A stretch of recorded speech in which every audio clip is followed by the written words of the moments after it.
All right, are we live yet? Let's see if that timer gets started. There it goes. Looks like we might be live. Hopefully we are. Sometimes I've had to reset a little bit lately when I get this started about 20, 30 seconds in, but I think we're live. Hey, everybody, it's Jason Blaha here.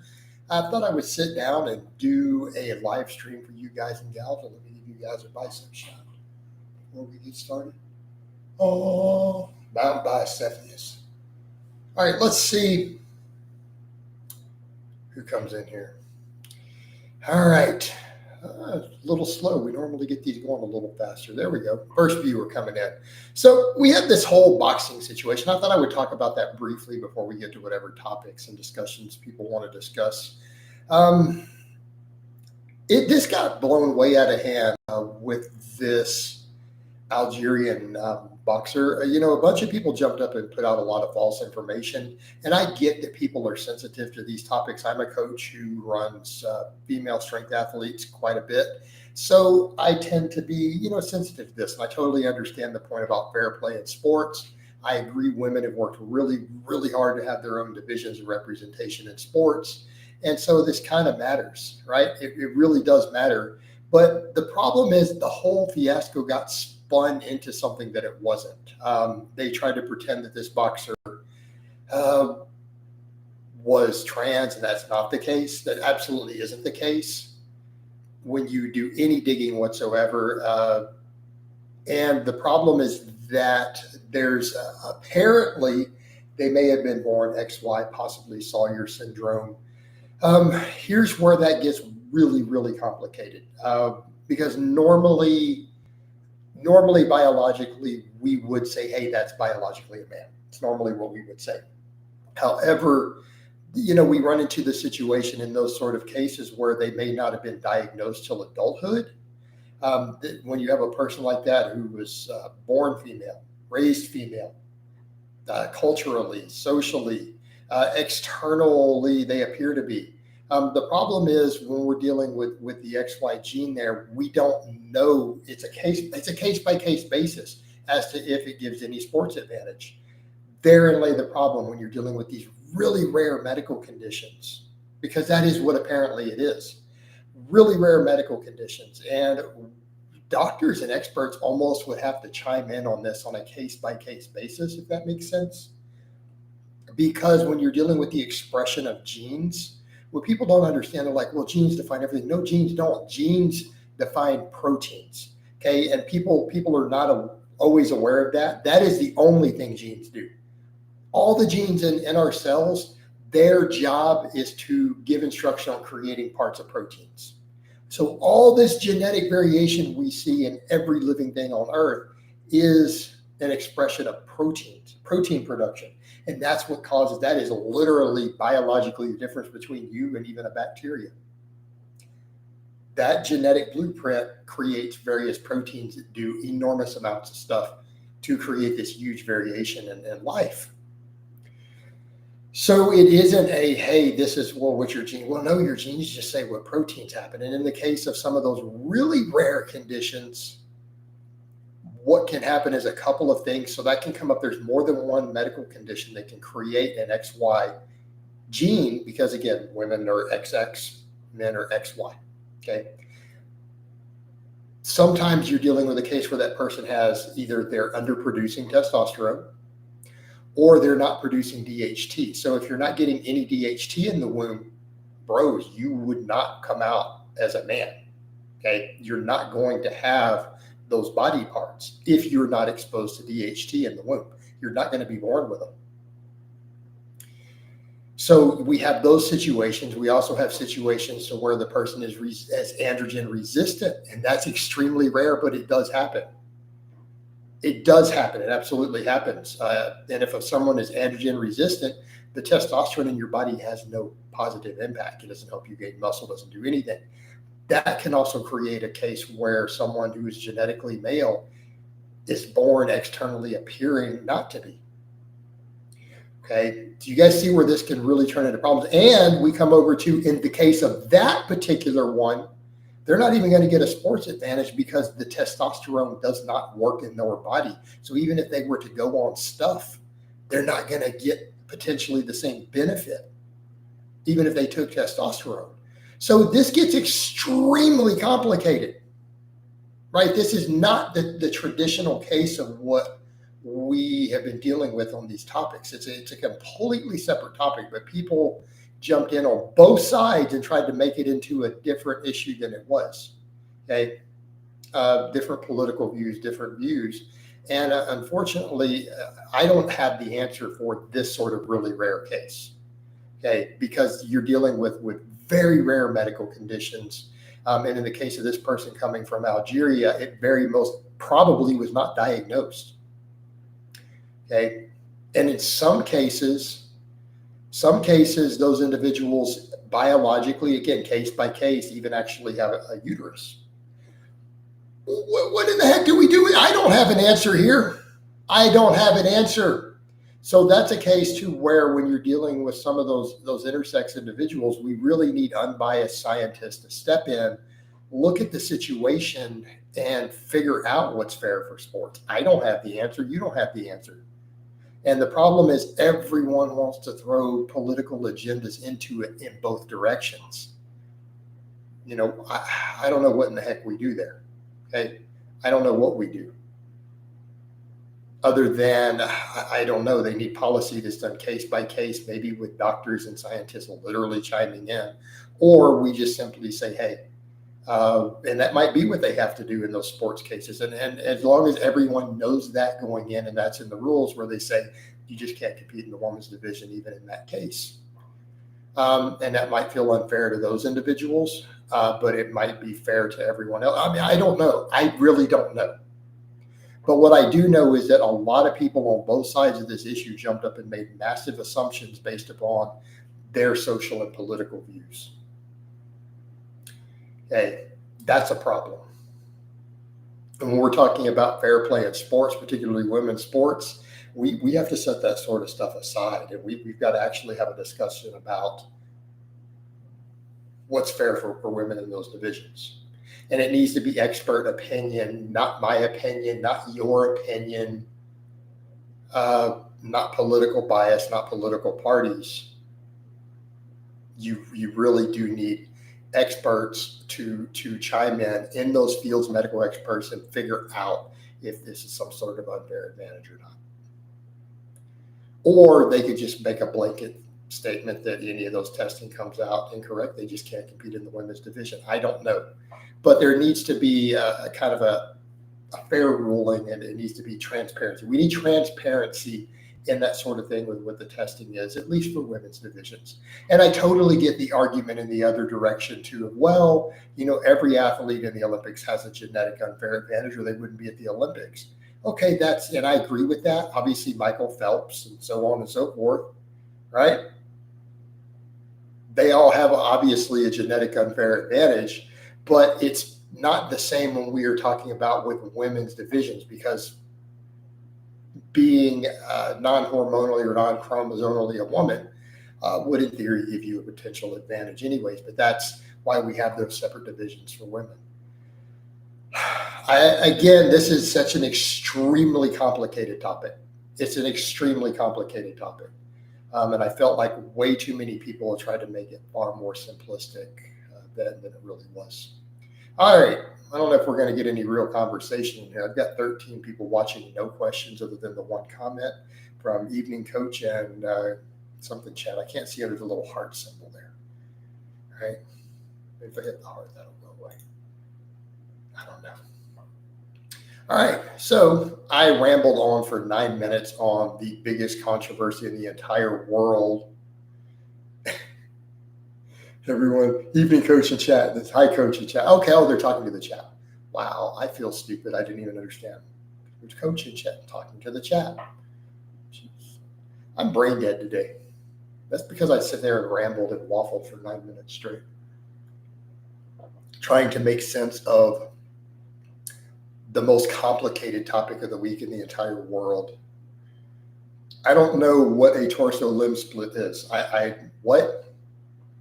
I know what upper lower splits are. I know what body part splits are. I don't understand what you mean by a torso limb split. So I'm going to go with no. I probably haven't tried it since I don't know what that means. But you can look at what my current splits are. It's not like I've done lots of split routines in the past. They've all been relatively recent. So you can look at my blogs and see what my splits are. Right at the moment, it's a 5-day body part split. I have chest and tricep day, have a glute and hamstring day. I got a shoulder day.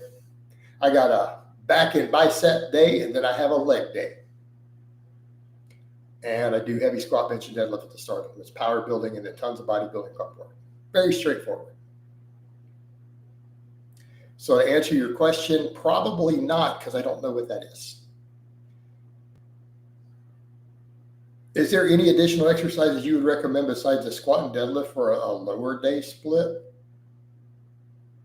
We're going to be here a while. Let's see. What all have I prescribed to clients for lower body over the years, including in vlogs that you guys have seen on my channel? Leg presses, hack squats, belt squats, split squats. Split squats could include step-ups, Bulgarian split squats, dumbbell split squats, lunges, front squats, goblet squats. What about hamstring stuff? Romanian deadlifts, good morning variations, glute ham raises, reverse hyperextensions, 45-degree hyperextensions, hamstring curls, usually seated. Oh, I also forgot leg extensions. All right, other things would be standing calf raises, donkey calf raises, seated calf raises. Possibly in some cases, glute bridges and hip thrusts. Did I miss anything important? I think we covered most of the lower body exercises I have prescribed over the years to clients and advocated on my channel. I missed box squats. How did I miss box squats? Box squats too. And box squat variations, high box, low box, safety bar box. Well, guitar play is good. I put up a clip the other day of me doing some Stevie Ray Vaughan. So, Adrian, did I answer your question effectively? Keeping in mind other variations of some of that too. Leg presses could also mean single leg presses. Although I wouldn't do a belt squat one-legged. Okay, did I miss anything? So those are exercises that I would recommend besides just the traditional squat and deadlift. All right, cool. I mean, what do you see me do on my leg days? I have a posterior chain day and a normal leg day every week, right? So this week you saw me do, in addition to squatting and deadlifting, I did a lot of glute ham raises and reverse hypers. I did belt squats. I did leg extensions. I've been doing calf raises off camera. Okay. So that should give you some idea. So those are all great leg exercises that I advocate and think have their uses. And I'm sure I could come up with a few more if I absolutely have to. Forearm pains are on point there. All right. See if we can get some other topics. Man, no one else had any other questions or comments about that main topic. I think I pretty well covered it. Do you do leg curls, or are they good without them? I don't have access to a leg curl machine, so I do not do them. Would I consider doing them if I had one? Isn't a go. Making fun of someone who is handicapped due to a childhood accident is really, really not cool. So you are literally making jokes because you're trying to make jokes about the person by even bringing them up. You're actually not a good person. Just letting you know that. That is a person who is handicapped as a result of a childhood accident, and I'm not making that up. I'm totally dead serious. Okay. So again, kind of not cool to try to make fun of them and bring them into conversations, right? Unless you were not aware that that's the case, and that might be it. You might just have thought it's a person who you thought was strange on the internet, so you want to make fun of them. But again, do your due diligence. Okay, you understand? Outside of fitness, what subjects you'd like to read about? The list would go on and on and on and on and on. I mean, lately, or are we talking about historically over the course of my life? I mean, that would be a super, super long list. But it could be everything from the history of theology to firearm customization, theoretical physics. I've read all the Stephen Hawking stuff years ago. No, I don't make any pew stuff anymore, and I will not be discussing those topics ever again on YouTube. That is not a topic I will discuss on this platform. I don't know. I've read about tons of subjects. Just whatever strikes my fancy.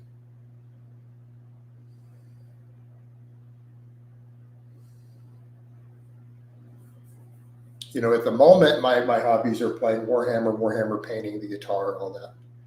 Are there any country singers or bands you like? I'm not a big country music fan, but I do have 3 country singers that I am actually very fond of, and my age is going to show here. In no particular order: Kenny Rogers, Dolly Parton, Reba McEntire. That's my big 3.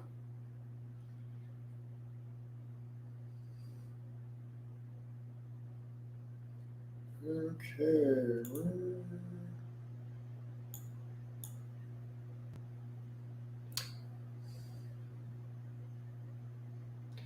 Riku Anna, who keeps asking that. Do you have any fitness related questions?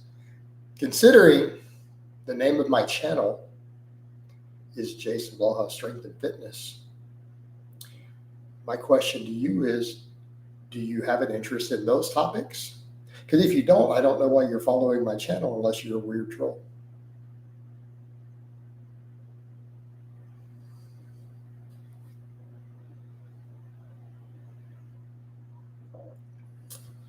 But I just noticed that. Miko, none of your business. Ha. See how that works? You're asking me what do I do off camera. You already know I'm not going to discuss that. Because again, I don't need people to know what I do and where I go.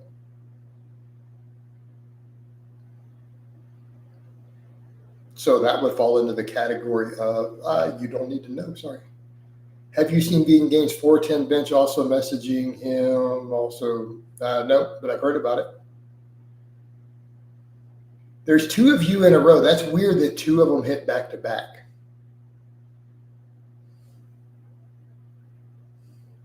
Yeah, that's kind of weird, huh? Asking almost the same question within 10 seconds of each other. Doesn't that seem like a bot?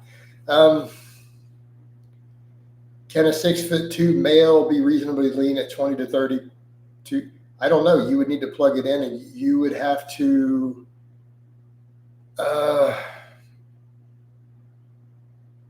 You would have to plug it into a fat-free mass index calculator, right? You'd have to plug it in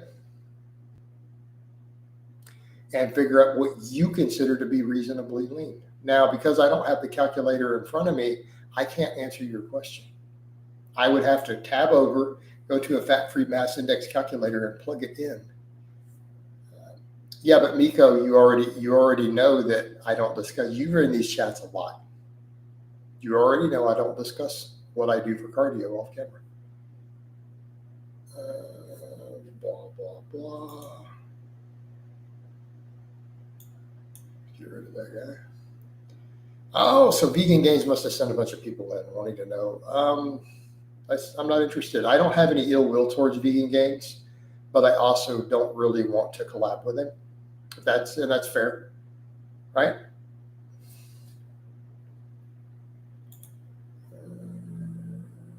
Let's get rid of people talking about lame.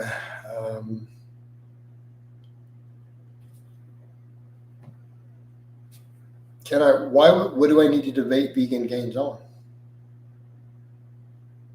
I mean, the specifics of veganism, or that saturated fat is bad for you. I agree saturated fat is bad. In fact, I generally think that animal source fats are probably not the best thing for you to eat.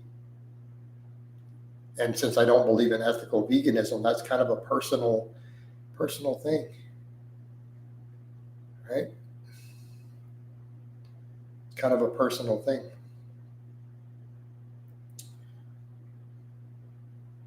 Yeah, Miko, I don't discuss my cardio other than I do activities outside of the gym that are cardio related. Then that's really all there is to it.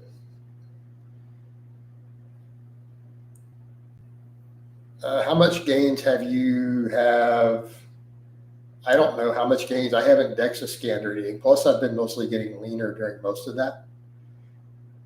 But I don't really do 10 versus 20. I don't ever do exactly 10 or exactly 20, both comparison for long term to really give you a comparison. But, right? But we could say that based upon the data, you're looking at maybe a small difference, a few percentages difference of doing 20 versus 10 sets a week, assuming you can recover from it. Can I unblock vegan gains? I think that's reasonable. Yeah, I might unblock vegan gains. As long as he can be, if he can come into my comment section without throwing any personal insults, right? And he doesn't make any more videos trash talking me, I would consider unblocking him. Yeah.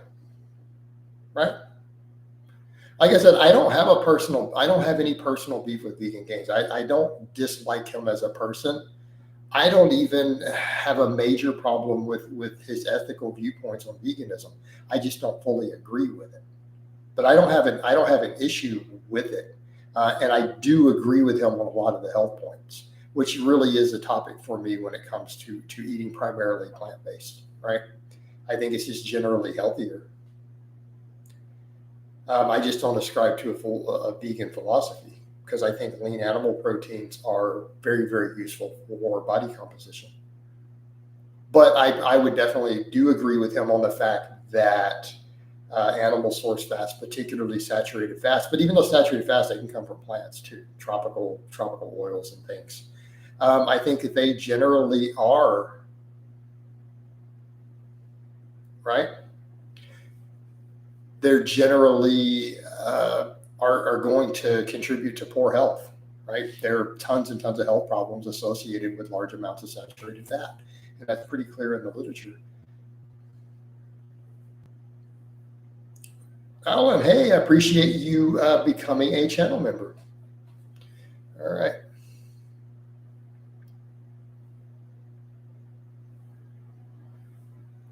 All right. I was one of the first guys doing high frequency when you preached it 10 years ago and followed you since, but now you tried 1 time a week frequency. I tried it for 3 months and I can say it's better. I mean, it does depend on a lot of factors. I'm finding definitely in my 40s, once a week frequency is way better on just overall recovery, joints, tendons, things like that. This is what it is. I don't have a problem with high frequency training though. If people want to do it, it can totally work. It can totally work. Right. But to answer the question on length, Miko, I don't actually have a set time. Like I have no set schedule on how long my cardio is. Cardio is just cardio.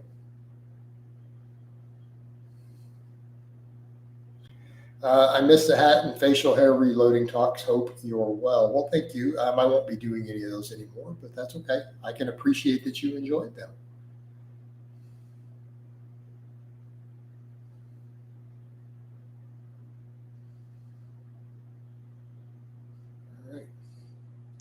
But looks like there's a bunch of vegan gains topics. I don't know what else there is to really cover on that, other than to say I'd consider unblocking him. Again, if he can behave, if the guy can behave in a civil manner and be non-insulting to me, and I will be non-insulting to him.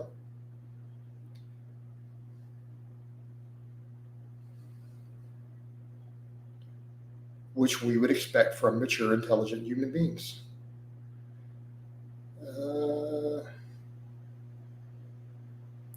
The problem is, Alan, I don't know that given some of the videos he's made, I don't know that I trust him to not bring up certain topics or to become attacking or insulting in a sort of life thing. You know, therein lay the problem, just because of the history there. And again, that's not a hate thing. That is not a case of me disliking him as a person. It's just an issue of, given some of the past behavior, trust kind of has to be earned with people. But again, let me be extremely clear. I hold no ill will towards this man. Okay. And I do want to be clear on that. I wish him nothing but the best in life. Yeah, I mean, I get that. People do change. Leslie, it's not about the criticism. It has to do with other things that I literally do not want to talk about and cannot talk about in public. So therein lie the problem.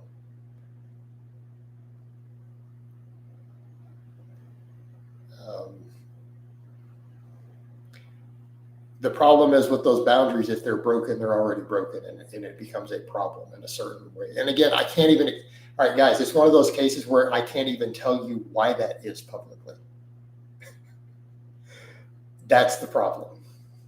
It's a topic I literally cannot even discuss. So I just have to leave it alone for now.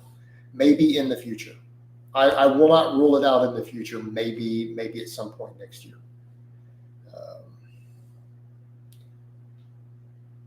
Can pre-exhaustion isolation work with compounds for lagging muscle groups, for instance, chest flex? That has been shown in every study that's looked at it to reduce muscle growth. Pre-exhaustion is dead as a topic. The only people getting jacked off pre-exhaustion are people blasting tons of gear. Every study that has ever looked at it has found inferior muscle growth as a result of it. So why would you do it?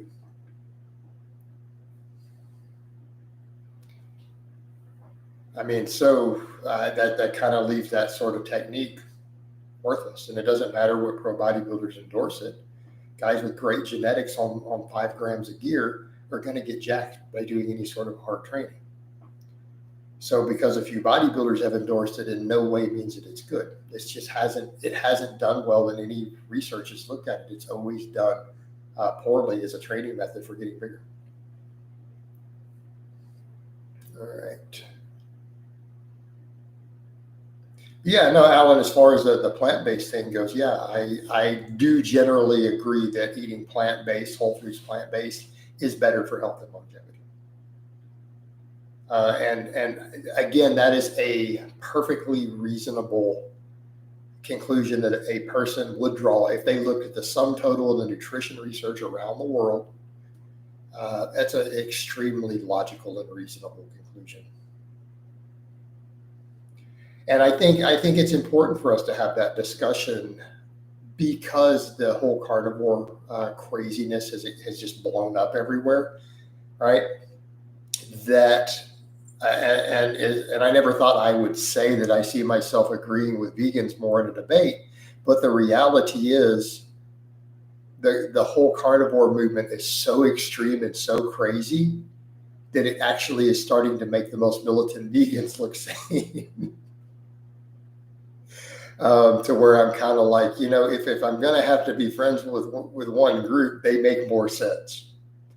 And again, I think that's the case of there's potential for natural allies there of people who are really pushing an evidence-based nutrition approach of saying, at least they're not pushing, hey, let's sit around eating 0 vegetables and force feeding butter. And oh my God, the sheer stupidity. I mean, you almost have to look at the entire carnivore movement and say, this is idiocracy unfolding before our eyes. It's really that bad. And it's growing and growing and growing.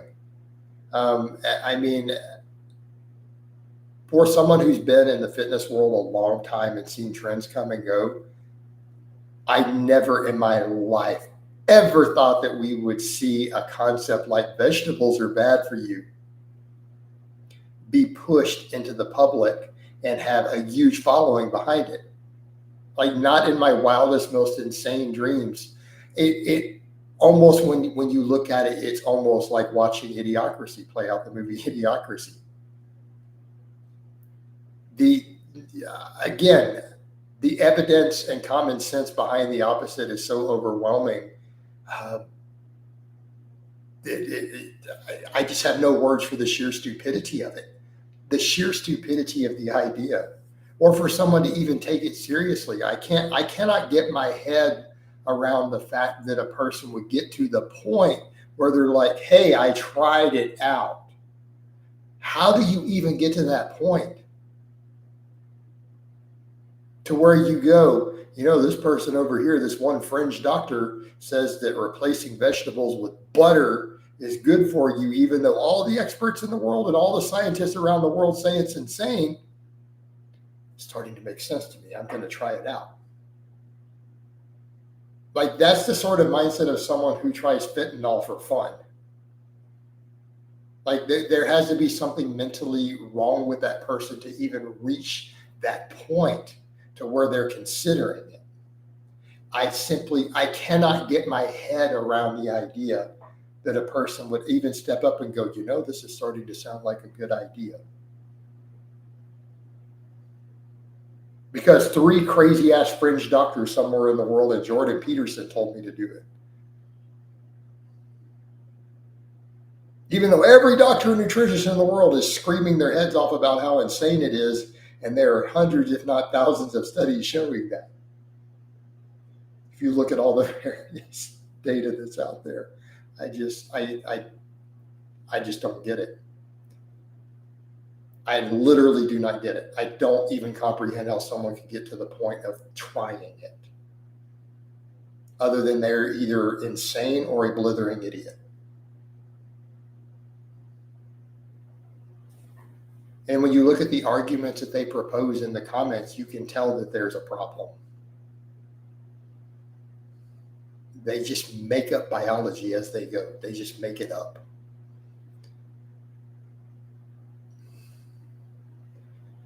Can you build a great physique with 3 times a week bro split? Yes. We have all seen many, many people do that over the decades. It's not that uncommon. I have personally witnessed people build great physiques doing this. What do you think of drop sets and rest pause training? I don't think they really bring anything to the table over straight sets for the most part. Good evening, Jason. What are your all-time PRs for squat, bench, deadlift? Well, let's put it this way. Let's not discuss anything I did before YouTube was invented. Let's just do that, okay? Because we have no documentation. So let's only go with lifts I have done on camera with calibrated plates. How's that? The most you've seen me back squat with a barbell, like a straight bar, is 535. I've done 605 with a cambered bar, though, on camera with calibrated rope plates. I have done 365 bench presses with 2 different grips on camera, paused. I've done a closed grip and then I've done a wide grip. The wide grip is done. I've done it more than once on camera for a 2-second pause. Okay. And in terms of normal conventional deadlift, I have pulled 625 on camera, raw with just chalk and a belt, using a Texas power bar, not even a deadlift bar. So those are the biggest lifts you guys have personally seen me do on camera on this channel. With official refs, well, Rondo, I missed the 625 deadlift at that last meet, right? I missed that one. So, but you guys saw the footage. It exploded off the floor. I just couldn't get it past the knee. So I ended up with like 580 something on that one, which if everyone remembers the footage, it looked like a warm-up. I literally just set it down, gentle RDL'd it down, right? Went up another 20 kilos to try to go for a second state record afterwards, and I missed it. I did at competition, my last meet, I did a 496 squat, right? 496 squat, USPA, so they make you go pretty deep. And I did that with no knee sleeves. That was bare knee. So I didn't even use my sleeves for that one. Bench, I don't remember, 330s or something. I've hit more on camera, but when I've gotten to meets, I went into that last meet when my shoulder's not doing well. I've since rehabbed them. They're healthy. And I've hit bigger lifts since then. obviously, on camera multiple times, using the same plates. So that's where I'm at as far as competition lifts, all as a master's lifter, right? No, Rondo, because I literally got stronger on the bench afterwards.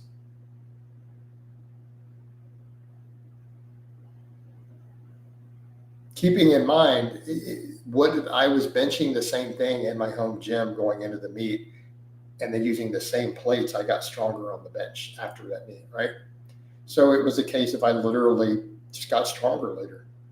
As far as the squatting goes, my squats had regressed a bit. And then plus I was having to go really deep for the USPA. A lot of those squats were a little high. Those ones up above 500, they were a little high. And on that 496, I just came in to break the state record on the second attempt, and I took a knee. I probably could have gone heavier, but I wanted to save it for the deadlift that day. So I took the 496, which was a state record, on my second attempt, and I did not try a third. And if you guys look at the meet things, you'll see I didn't even attempt a third attempt. Are Astagrass pause squats with Olympic shoes optimal if you have the flexibility? Potentially.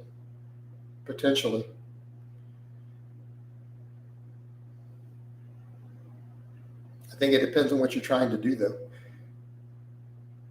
For me, I don't like the low back fatigue I really get, though, from that. I like the lift. I don't enjoy the low back fatigue. It really limits me when I'm doing those personally. While those cores, Jason, does having knurling in the middle of the barbell help prevent the bar from slipping off the back? Yes. That is exactly why you have the middle knurling. That is why it exists. To keep the bar from slipping off your back.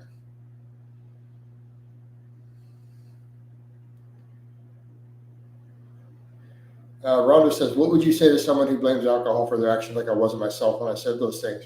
Rondo, I missed that one. I would agree with that. In my own personal experience, that is why I chose to quit drinking. So let me use myself then as an example without getting into specifics of things I did or said while drinking. My behavior when I drink is unacceptable. Okay. So for me personally, that is why I chose to quit drinking over 4 years ago. And I have not had a drink since then, because I know personally, and not just the health end of it's a big deal too, but I know personally that my own behavior when I drink is embarrassing to me as a person. I will do and say things that I would not do under normal circumstances. So, and that's been my own experience. And so the only solution there is to quit drinking. Right? Well, but we come over to the point, do they choose to drink? Are they addicted to drinking? And I would say in my case, personally, that is why I quit drinking, because I literally cannot behave in a way that I am happy with when I drink. So that is the substance. And I think that's totally fair. A lot of substances, a lot of recreational drugs, even prescription drugs, alcohol, absolutely will change your personality. That's not a victim. That is fact. That is medical fact. So we come over to the point of you can choose to use those substances or not. And I think you've got a point there. And I would agree with that. Right? I would absolutely agree with that. Can they choose to quit? Now we get into the issue of, are they addicted or not? If they're addicted, if they choose to not at least try to deal with the addiction through an appropriate thing, it is still a choice. But while they're still addicted, they're still going to have those struggles, and that absolutely is a substance.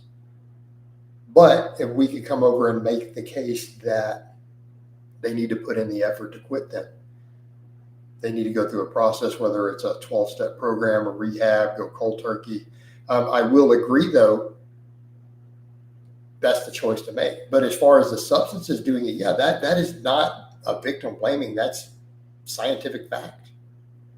That absolutely happens. And I know firsthand Again, the way that I personally have behaved when I drank is embarrassing, right? It's embarrassing. Embarrassing to me personally. Like I can look back at things I did and said when I drank and like hang my head in shame. But that's why I quit. Oh man, Rondo, good question with the drunk driving. That is a very personal topic to me because a friend of mine was killed by a drunk driver. So I tend to hold a very, very staunch view on that. I have a strong dislike of it, right?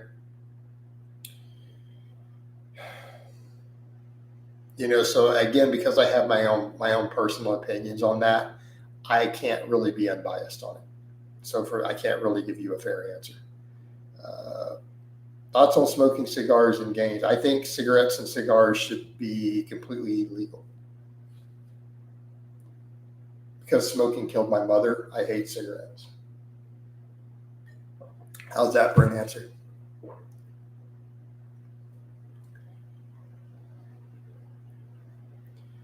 All right. Yeah, cigarettes, tobacco has no redeeming qualities other than to kill people. I don't understand why people choose to do it. It smells bad and it stinks and it kills you. What's the appeal? I mean, you do you, but I mean, my opinion, the only reason I see for a person to smoke tobacco is so they can smell really bad and then die young.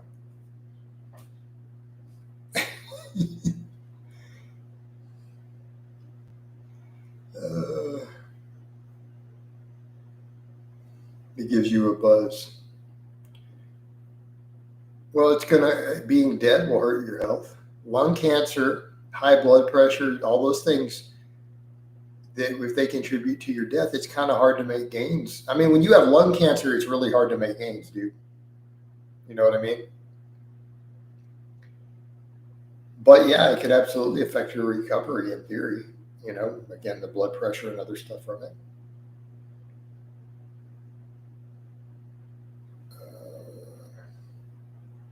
Again, I'm not telling you how to live your life, but I just don't see the appeal. But I don't see the appeal in getting a buzz either. All right? Just my opinion. I'm probably the wrong person to ask that sort of question to, keeping in mind that I'm a non-drinker on top of that. Right? Yeah. Probably, and I'm a fitness person. Yeah.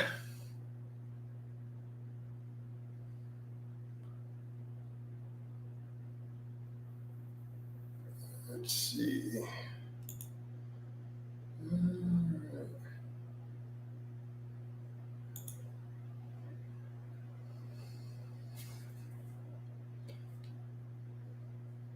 Rondo, I don't answer anabolic questions, but does TRT do it? Why would TRT raise blood pressure to unsafe ranges? So, Rondo, let me ask you a question. Does being 18 or 20 years old raise your blood pressure to unsafe ranges? Like, have you ever heard of a case of medical doctors saying having a healthy testosterone level at the age of 20 can raise your blood pressure? You need to get old and have lower testosterone to get your blood pressure under control. As soon as you turn 45, that blood pressure will go right down. Young people, we got to get rid of these healthy hormone amounts, right? Have you ever heard a doctor say that? Even once in your life?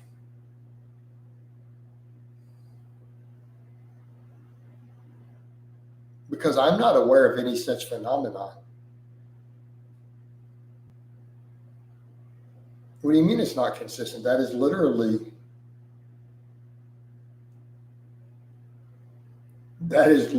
what it means. TRT means it's a replacement dose. No, that is literally the same thing. in terms of the quantities. Um, Apu, how do you do cardio? Well, you're welcome. I actually hope you do quit smoking. It could save your life, man. How do you do cardio? How to do cardio if you hate it? I can't find one I like. Well, keep looking till you find one you like. I mean, if you can't find any cardio you like, then I guess just lift more weights, do more weightlifting. But just keep checking. I'm sure you'll find some you like sooner or later. Or just go walk. If nothing else, go for a walk every day. How do you recover from an elbow tendinopathy suffering for 6 months now? High rep band press downs are a good start. Really, really high reps, 50 to 100. Right?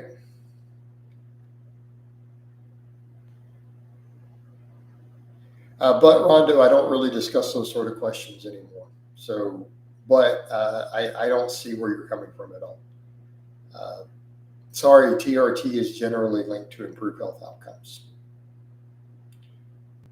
Eating a bad diet causes high blood pressure. Having a bad lifestyle causes high blood pressure. Having optimized testosterone, to my knowledge, does not cause it.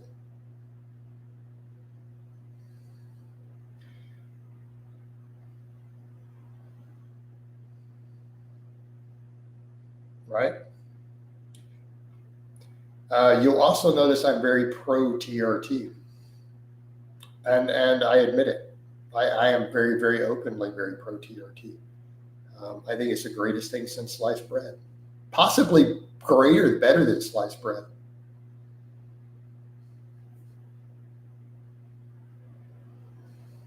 It's life changing, like on multiple levels for men.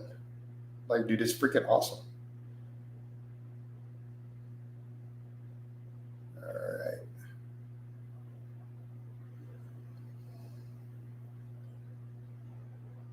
Just in terms of quality of life for older men, dude, it's amazing. It is pretty much close to a miracle. So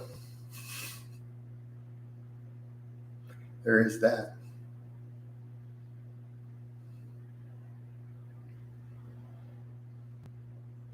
All right, this is kind of winding down. Not much else going on here.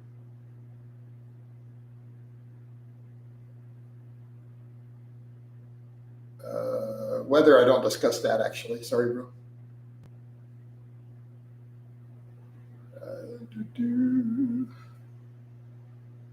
Rondo, well, you need to discuss that with your doctor, right?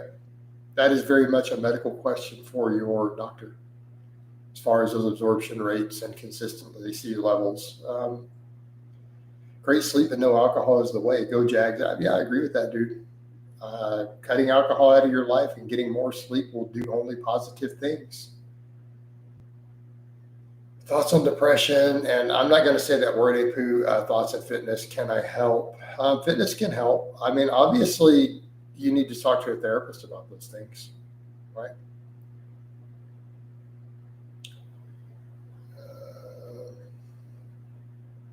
Well, Benji, if your test levels are low, you're still building muscle. Well, if you're happy with that, then by all means, continue to do what you need to do, right? Continue to do what you need to do. I don't have a problem with you doing that. If you're happy with that testosterone level being slightly below range, you're building muscle and you feel fine and you feel good, then more power to you, right? I'm glad that you're doing okay with it. Weather says, I love you, coach. You're my favorite coach. Why, thank you, Weather. I appreciate that, man. Appreciate it, bro.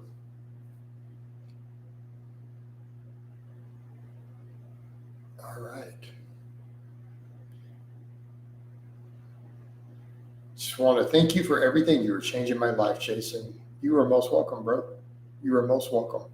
And I wish you good luck with all that stuff, man. It sounds like with that last question, though, talk to a therapist, dude. I can't really help you on that one. It's not my wheelhouse. But there are plenty of therapists who can, man. Talk to somebody. Whether I'm not going to discuss those sort of substances either, just due to YouTube's policy. Again, I don't want to jump into those sort of conversations. I don't want to risk the strikes and stuff at this point. It's just not worth it to me. Plus, it's not like those are not topics that I have knowledge of, anyways, right? So you're asking me, what do I think of a topic that it could be a problematic topic for me to discuss, and I'm ignorant as hell on the topic, anyways. So there's not really any benefit for me saying, well, I heard somewhere some study done on possible rewiring of the brain and PTSD with those, but I don't know. I don't notice. Uh, I don't even know what to say. I don't know the specifics of those studies. That's kind of my opinion. I've noticed your physique has definitely improved. What changes have contributed the most to that? Probably my diet, slight adjustments in training. It's mainly just losing body fat, getting leaner, and then that's been all diet. Any thoughts? I am not going to discuss politics in that regard. Sorry, bro. Nope. Those are areas I don't discuss. You ever do a 24-hour stream and be live? No, I will never do a 24-hour stream. Sorry, guys. Don't do that. All right, cool, guys. We're at 51 minutes in. I'm going to go ahead and wind this down. It's after 8 o'clock here. I love all of you guys and gals. I hope it's been informative. And I will talk to you guys and gals next time. And we're out.